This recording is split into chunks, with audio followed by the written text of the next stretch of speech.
The courtroom was deathly silent. A hush of disbelief filled the room as a tiny figure stood up in front of a room full of stern, seasoned professionals, the judge, the lawyers, and the jury.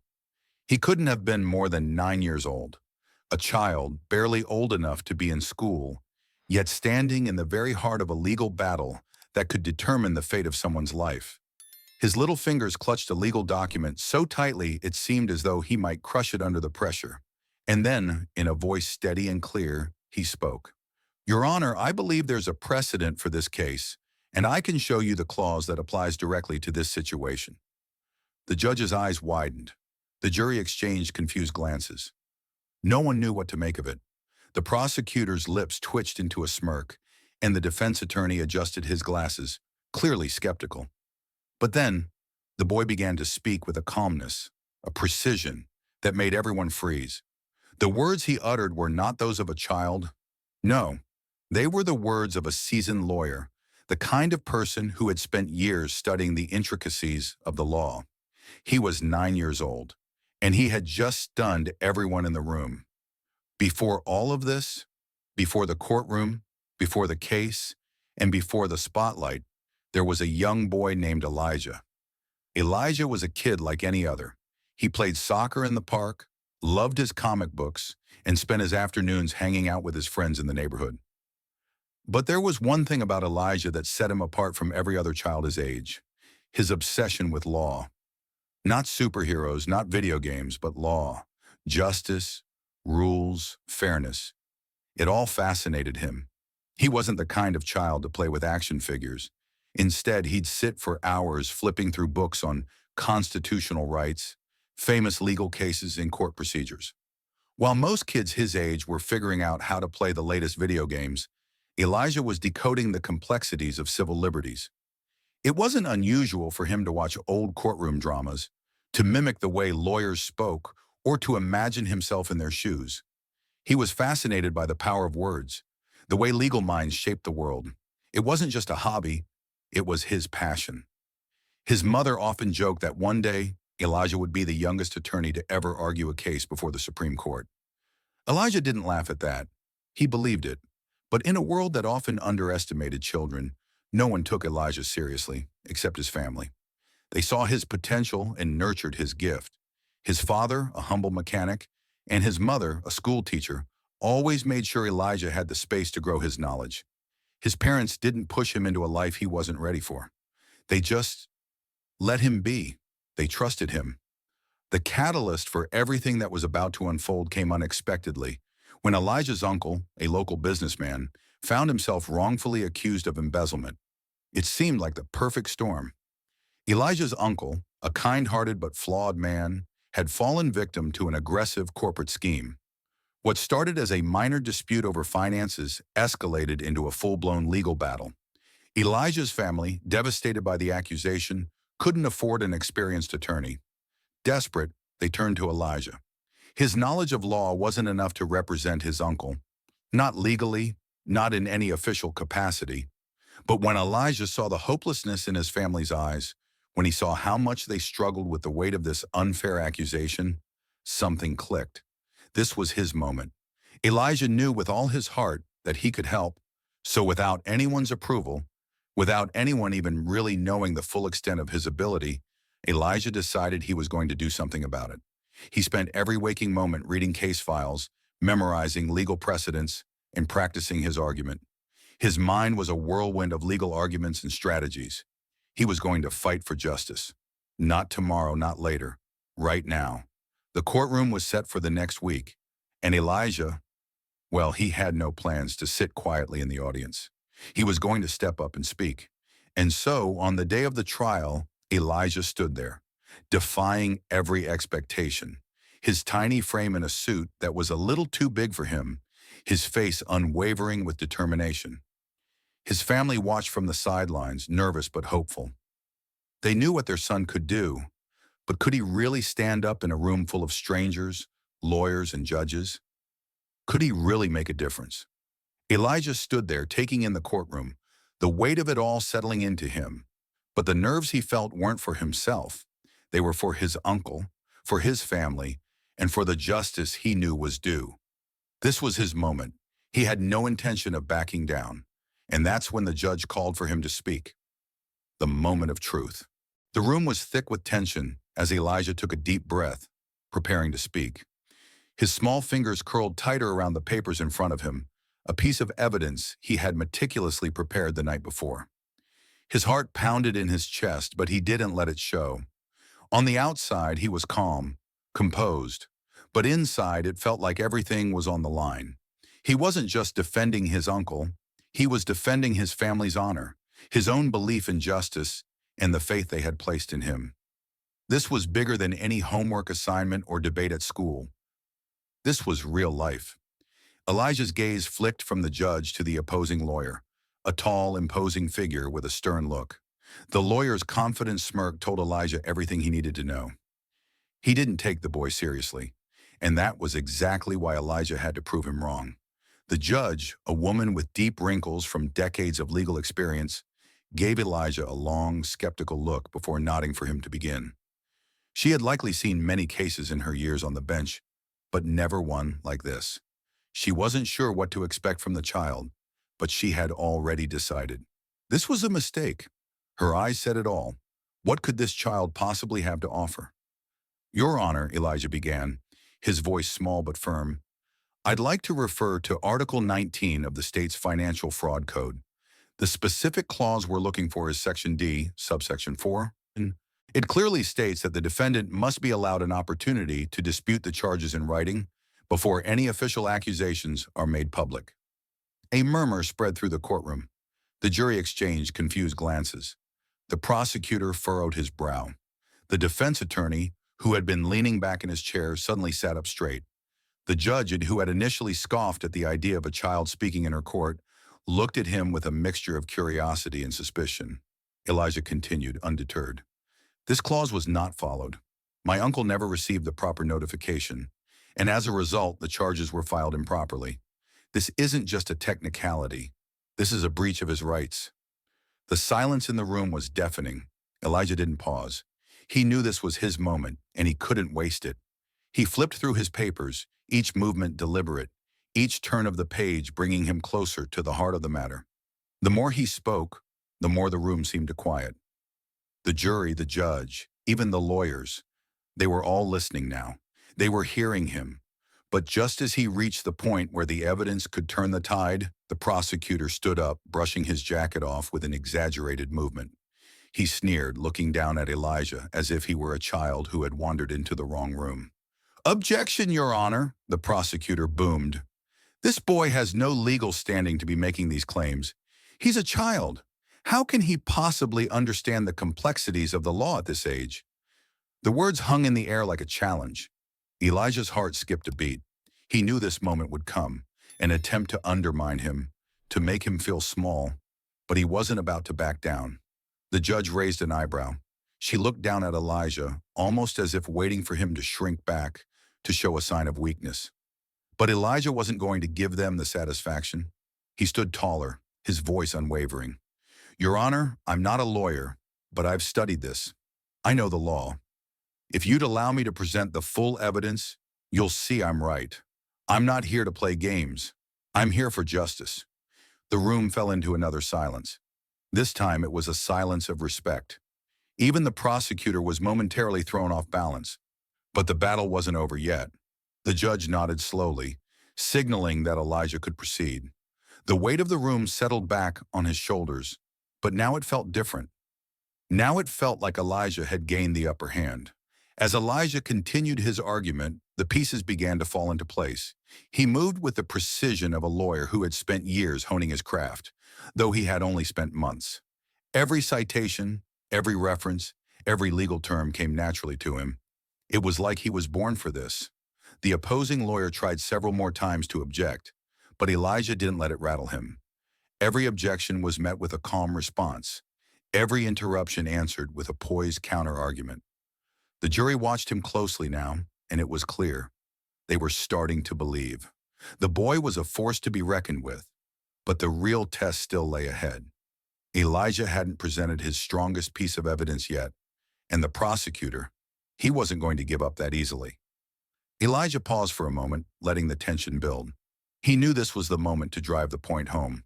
He had one final piece of evidence, one final chance to prove that his uncle was innocent. With the entire courtroom hanging on his every word, Elijah slowly pulled out a single sheet of paper, the smoking gun. His voice, steady and unyielding, broke the silence. "Here's the proof," he said, sliding the paper across the table to the judge. "This document shows that the prosecution's case is based on falsified information. The accusation itself is a lie." The entire courtroom seemed to hold its breath. Elijah's fingers trembled slightly as he watched the judge scan the evidence he had presented, her eyes flicking back and forth between the document and the stern faces of the opposing lawyers. The atmosphere was thick, almost suffocating. It was no longer just about his uncle. It was about something bigger. It was about believing in himself, even when the world doubted him. The silence seemed to stretch on forever. Every second felt like an eternity, each one marked by the soft rustling of papers and the occasional cough from the gallery. Then finally the judge spoke. "Mr. Williams," she said, her voice steady but laced with the weight of the moment. "This document you provided, how did you come across it? It seems rather specific for someone your age." Elijah didn't flinch. He had expected this question. It wasn't about the legal knowledge anymore. It was about his credibility. Would they believe that a 9-year-old could uncover such critical information?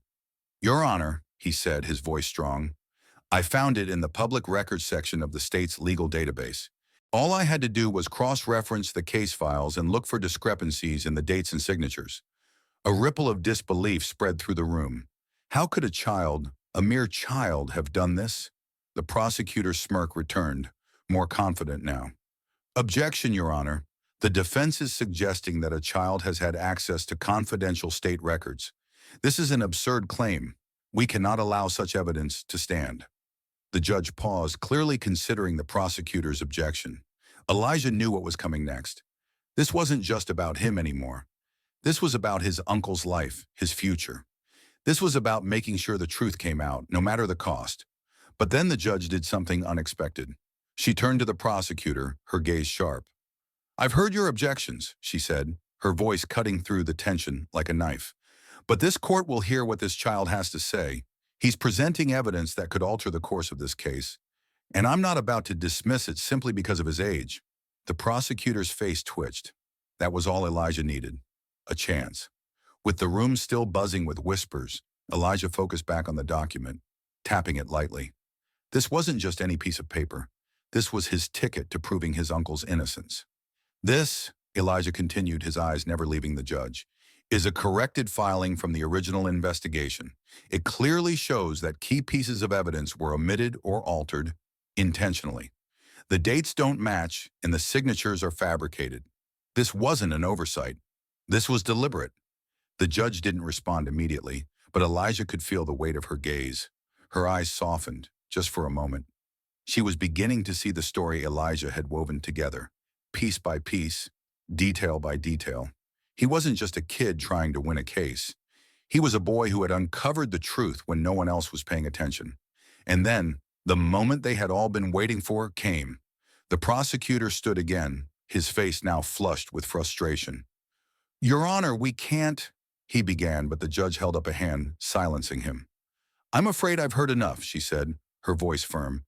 "Jury, I want you to consider the evidence presented by the defense. This case is no longer about accusations, it's about facts, and the facts are clear." There was a moment of stunned silence. The tension was unbearable. For a few long seconds, Elijah could hear the sound of his own heartbeat.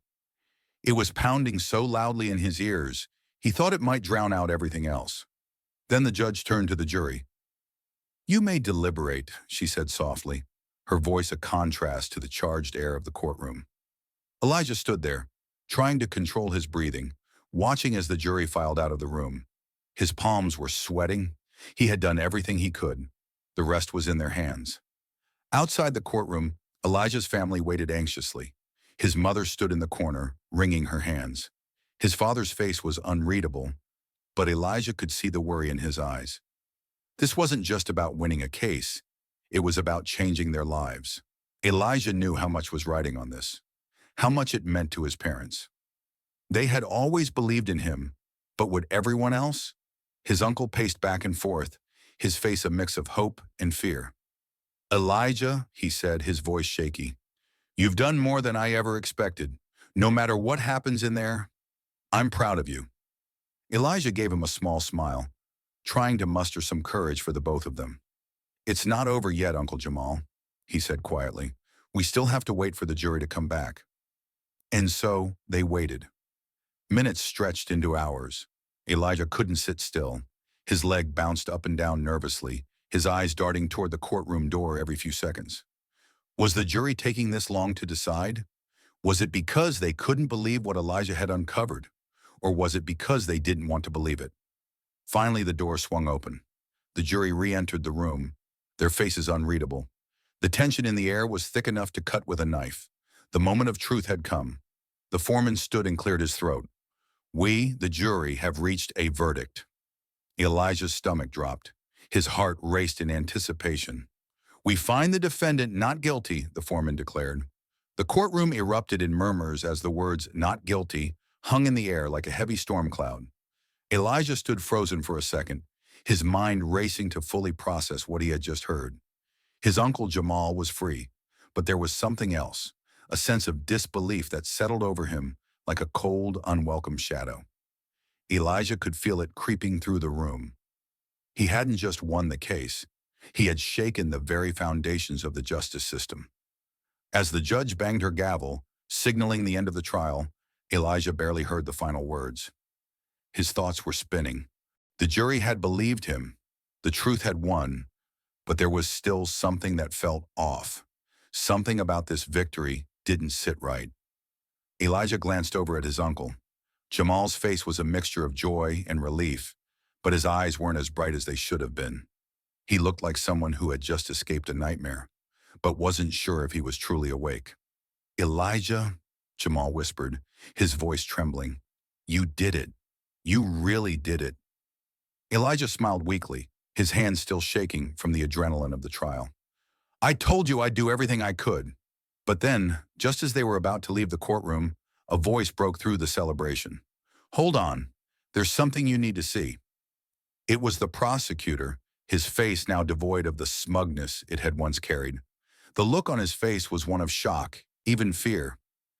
Elijah, I need to speak with you, the prosecutor said, his voice softer now, more cautious than before. And your uncle, too. It's about the case. There's something you haven't considered. Elijah froze. Something he hadn't considered? What are you talking about? Jamal asked, his relief quickly turning into confusion.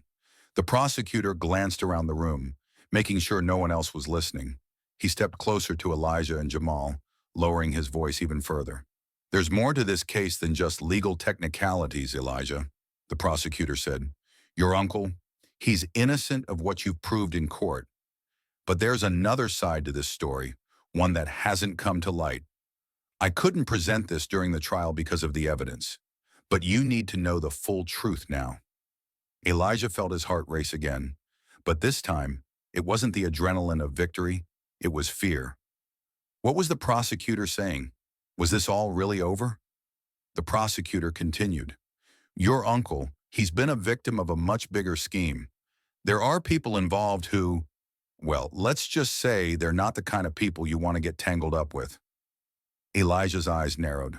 This wasn't what he had expected. What do you mean, he asked. The prosecutor took a deep breath. Your uncle got caught up in a money laundering operation. The accusations against him were planted by people much higher up. But the truth is, he was just a pawn. They used him because of his business. He didn't even know what was going on. Jamal's face turned pale. What are you talking about? I had no idea. I know, the prosecutor said, cutting him off. That's why I couldn't bring it up during the trial. But now that you're cleared, we need to move quickly. There are powerful people who don't like loose ends. You've exposed the system's flaws, and now they know you're a threat. A cold chill ran down Elijah's spine. He had exposed the truth about the case, but now there was a new threat, a dangerous one. Elijah turned to his uncle. What are we supposed to do now? If we don't even know who's behind all this? Stay quiet, stay low, the prosecutor advised. I'm going to help you, But you've got to be careful. You've already taken down one layer of corruption, but there's so much more beneath the surface. As Elijah and Jamal walked out of the courtroom, a feeling of unease settled in. They had won, but they hadn't won completely. There were forces at play that they couldn't even begin to understand. The world that Elijah had known, the world of facts, logic, and legal arguments, had just collided with a darker, more dangerous reality. The world wasn't just black and white. It was full of shadows. As Elijah stepped into the daylight, his mind raced. He was no longer just a boy who had helped his uncle. He had exposed something much bigger than himself. He had set something in motion that couldn't be undone. And now he had to find a way to stop it before it destroyed everything he cared about. It wasn't over. Not by a long shot. The weight of the prosecutor's words lingered in Elijah's mind like an ominous cloud. Powerful people, he had said. People who don't like loose ends.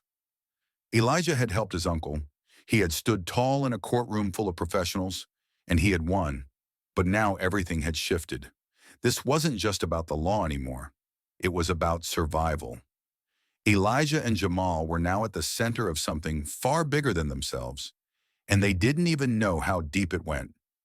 As Elijah and his uncle drove home that night, the city lights seemed to flicker with an eerie unpredictability. They had no idea what was coming next, but Elijah knew one thing for sure. He couldn't let his guard down. They sat in silence, the car's engine humming along, but the tension between them was palpable. Jamal gripped the steering wheel tightly, his knuckles white. Elijah glanced at him, seeing the man he once thought of as strong, now overwhelmed with fear. How could I not have known, Elijah? Jamal's voice cracked as he spoke. How could I have gotten caught up in something like this? I never wanted any of this. I was just trying to run my business, take care of my family. Elijah placed a hand on his uncle's arm, trying to comfort him. You couldn't have known, Uncle Jamal. You're not responsible for what happened to you. You didn't have any control over those people. What matters now is that we stay safe and we keep fighting. Jamal didn't respond, his eyes focused straight ahead. Elijah could tell his uncle didn't believe him. Not really. Jamal had lost faith in his own ability to navigate this world of corruption and deceit, and it was weighing him down. Elijah didn't have time to dwell on his uncle's grief. His own mind was racing. How could he protect his family, protect his uncle, when the shadows of this bigger, more dangerous world were starting to close in? That night, as Elijah lay in bed, he kept replaying everything that had happened in the courtroom. The words of the prosecutor echoed in his head. Powerful people, they won't stop until they've cleaned up their mess. The more Elijah thought about it, the more the pieces started to fit together. This wasn't just about money laundering. This wasn't just about the business his uncle had been involved in. This was bigger, so much bigger than he had ever imagined. Elijah had exposed one corrupt system, but now it felt like he had opened a door to something much darker. It was the first time he felt like he was in over his head. The next day, Elijah and his uncle went to the police to report what the prosecutor had told them. They needed protection, they needed answers, but the police weren't as quick to react as they had hoped. When they arrived at the station, they were met with a stone-cold officer. "What exactly do you think we can do about it?" the officer asked, his arms crossed. "You're telling me there's a shadowy group out there targeting your uncle? And you want us to act on what? A theory? Because some lawyer told you so?" Elijah's stomach tightened. He had expected more support, more understanding. But the officer just looked at them, his face unreadable. "We're telling you the truth," Elijah said, his voice firm. "This isn't a theory. This is real. My uncle's been framed, and now we're in danger." The officer didn't flinch. "You're a kid. You don't know what you're dealing with." Elijah's eyes narrowed. This wasn't what he wanted to hear. They weren't being taken seriously. This was supposed to be the point where they got help, where the justice system, the same system Elijah had placed so much faith in, finally stepped up. But it felt like they were being dismissed, like their truth was being ignored. The danger came faster than Elijah expected. It was just a few days after the meeting with the police when it all started. Elijah and Jamal were heading home when they noticed a car following them, tailing them at a safe distance. It wasn't just any car, it was an unmarked black sedan, driving slowly but steadily behind them. Elijah's heart skipped a beat. They were being watched. Uncle Jamal, I think we're being followed, Elijah whispered, trying to keep his voice calm, even though panic was starting to rise in his chest. Jamal glanced in the rearview mirror, his face drained of color. Who the hell is that? He muttered. Elijah didn't know, but he knew they couldn't outrun this. Jamal made a sharp turn, veering down a side street, hoping to lose the car. But the black sedan followed them with relentless precision. Every turn they made, every street they took, the sedan was there, right behind them. Keep driving, Elijah urged. We can't stop. Not now. As they pulled into a quiet, dead-end alley to try and shake the car, Elijah's heart raced. He had no idea what would happen next. Would they be okay? Or was this the moment the bigger world he had stepped into would swallow them whole? The sedan slowed as it reached the alley, and Elijah's stomach dropped. The driver didn't stop, though. Instead, he continued past the alley, driving slowly as if checking to make sure they hadn't been cornered. They were still safe, for now. But this wasn't the end. It was just the beginning. The narrow alley felt suffocating. The air was thick with uncertainty, and the faint sound of the car's engine idling a few yards away only intensified the fear. Elijah's pulse was thundering in his ears as he sat still in the passenger seat, his eyes glued to the rearview mirror. The black sedan had stopped now, just past the alley entrance. It was as though the driver was waiting for them to make a move. "We need to get out of here," Elijah whispered urgently, his voice barely audible over the tension. "Now, Uncle Jamal." Jamal's grip tightened on the steering wheel, his face pale as he stared at the sedan in the mirror. "I know, Elijah, but where do we go? We can't just leave town. They're watching everything." The words hit Elijah like a punch to the gut. His uncle was right. They couldn't go home. They couldn't even trust the police anymore. The danger was real, and it was closing in on them. Jamal slammed his fist against the steering wheel, frustration and fear bubbling up. "This isn't fair. I was just trying to live my life, keep things simple. I didn't ask for any of this." His voice cracked, the weight of everything crashing down on him. Elijah swallowed hard, trying to keep his own fear in check. He was no longer just the kid who had fought for his uncle's innocence in a courtroom. He was now tangled up in a world he hadn't fully understood until it was too late. The world of corruption, danger, and people who didn't care about who they hurt to get what they wanted. "We need to think, Uncle Jamal. We can't keep running. We need a plan." Elijah's voice was steady, even though his heart was racing. Jamal nodded, his face filled with defeat, but also a sense of determination. "What do you suggest, kid?" Elijah thought for a moment, eyes still locked on the mirror, watching for any sign of movement from the sedan. "Think fast. Think smart." "We need to go to someone who can help," Elijah said, finally breaking the silence. "We need to find someone who can protect us, someone who knows how to fight back, someone who knows what we're dealing with." Jamal raised an eyebrow, clearly skeptical. "Who? We can't just go around trusting random people. How do you know who to trust now?" Elijah had a feeling that trust was going to be a luxury they couldn't afford. But he knew one person who might be able to help. The prosecutor, the man who had told them the truth, who had warned them about the powerful people involved. Elijah had a gut feeling that he wasn't just trying to cover his tracks. He had made it clear he was willing to help them. And now Elijah knew they had no choice but to trust him. "He's the only person we can turn to," Elijah said, more confidently than he felt. "He knows what's going on. He knows the danger we're in. If anyone can protect us, it's him." The next few hours felt like a blur. Elijah's mind raced as he and his uncle made their way to a discreet, run-down part of town. The last place anyone would expect to find a prosecutor willing to break the law. The entire drive, Elijah tried to push down the gnawing feeling in his stomach, but it was impossible to ignore. They were heading into unknown territory. The prosecutor might be their ally, but even allies had their own motivations, their own interests. And yet, there was no other choice. When they arrived at the address the prosecutor had given them, a dilapidated building on the edge of town, Elijah's heart pounded louder in his chest.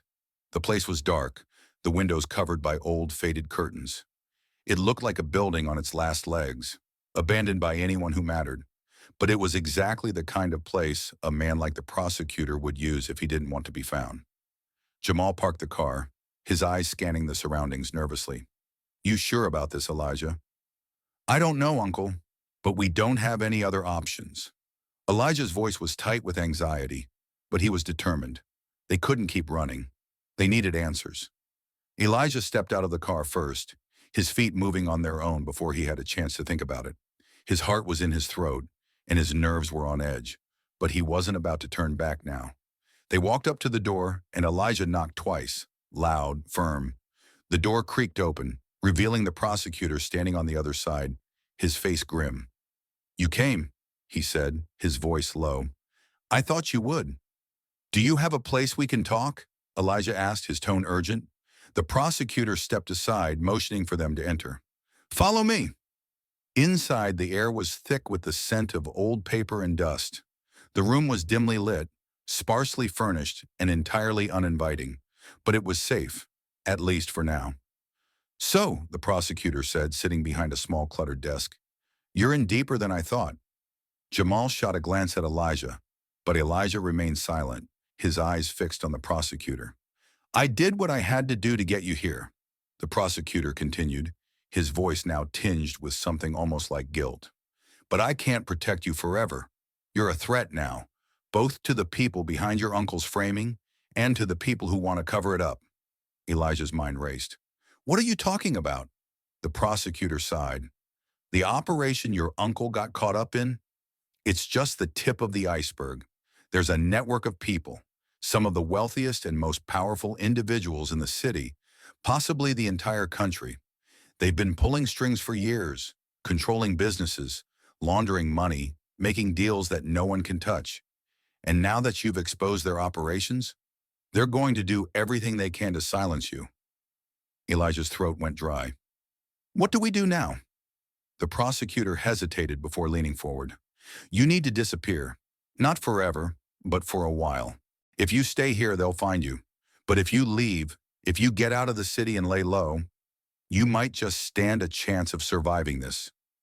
I'll help you, but only if you're willing to take that risk. Elijah looked at his uncle, then back at the prosecutor. He could feel the weight of the decision pressing down on him, but he knew they had no other choice. We'll do whatever it takes, Elijah said, his voice firm. The prosecutor nodded. Then it's time to disappear. The darkness of the night felt heavier now, like it was closing in on Elijah and his uncle. They were on the run, living in the shadows, unable to trust anyone but each other. No phone calls, no visits to family or friends. They couldn't risk it. Elijah sat in the dimly lit room of the small, run-down apartment the prosecutor had arranged for them. The walls were bare, the air stale with the scent of old paint and dust. They hadn't seen the sun in days, and each moment that passed made Elijah more aware of the weight of everything they'd lost. He had always believed in justice, in right and wrong. He had fought for it so hard in that courtroom, and he had won. But now it felt like justice was slipping through his fingers. Elijah looked at his uncle, who sat across from him, his face tired and worn. The carefree, confident man who had raised him was no longer there. Jamal had been crushed by the weight of everything that had happened. The betrayal, the false accusations, the sudden realization that his life was no longer his own. Elijah had wanted to help his uncle, and he had. He had won the case. But in doing so, he had opened a door that neither of them was prepared for.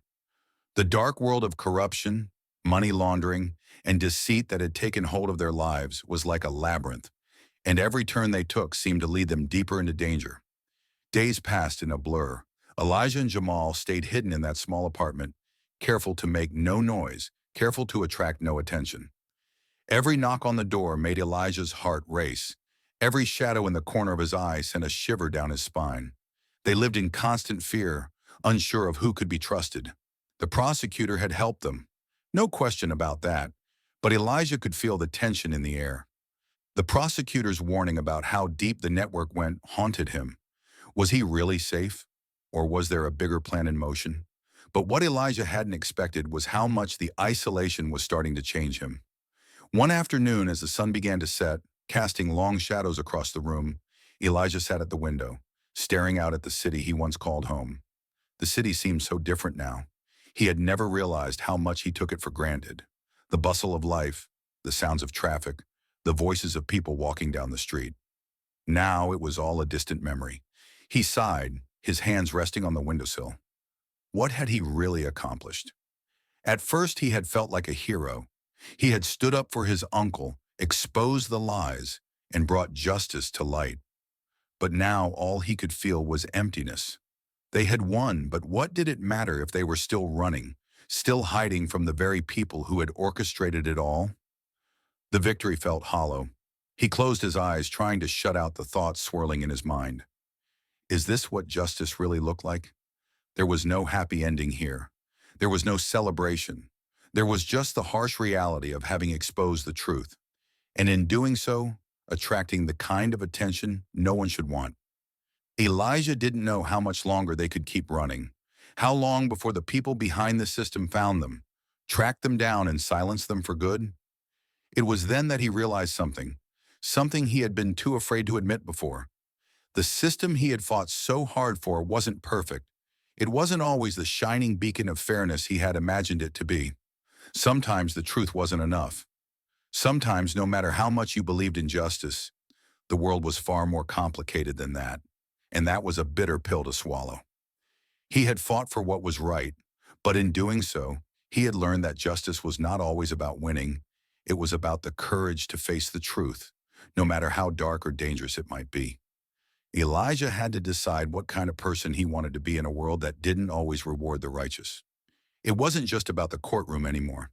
It wasn't just about proving that his uncle was innocent. It was about learning how to survive in a world full of shadows, where sometimes the truth didn't set you free. It made you a target. That night, as the city lights flickered in the distance, Elijah sat on the edge of the bed, his mind racing with everything he had learned. He wasn't the same kid who had walked into that courtroom fighting for his uncle's innocence. The events of the past few days, the secrets he had uncovered, the dangers they had changed him. And yet, despite everything, Elijah still believed in the core of what he had fought for. He still believed in fairness, in justice, in the idea that even in the darkest times, you could make a difference. It wasn't about winning every battle. It was about standing up for what was right, even when it seemed impossible. The fight wasn't over. Elijah looked at his uncle, who was now sitting quietly across from him, deep in thought. He had lost a lot: his business, his reputation, his freedom, but he still had something Elijah was beginning to realize was just as important: his family.